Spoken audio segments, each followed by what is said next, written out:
দেখুন, বরফে ঢাকা পাহাড়ি অঞ্চলে জন্মানো এক বিশেষ ধরনের ছত্রাক খোর ফাঙ্গাস সারা বছর ধরে নিঃশব্দে বেড়ে ওঠা এই ছত্রাক থেকে তৈরি হয় এক অবাক করা সুন্দর বস্তু।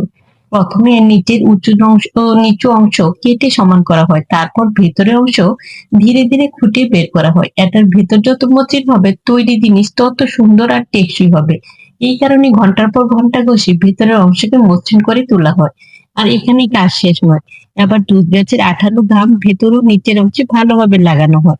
এরপর পরিষ্কার ছাই, তুঁতের ঘাম ও আঠালো তেলের পেস্ট মিশিয়ে এর ভিতরে ও নিচে মাখানো হয়, যাতে পৃষ্ঠ আরো মসৃণ হয় এবং তৈরি হয় একটি প্রাকৃতিক আবরণ।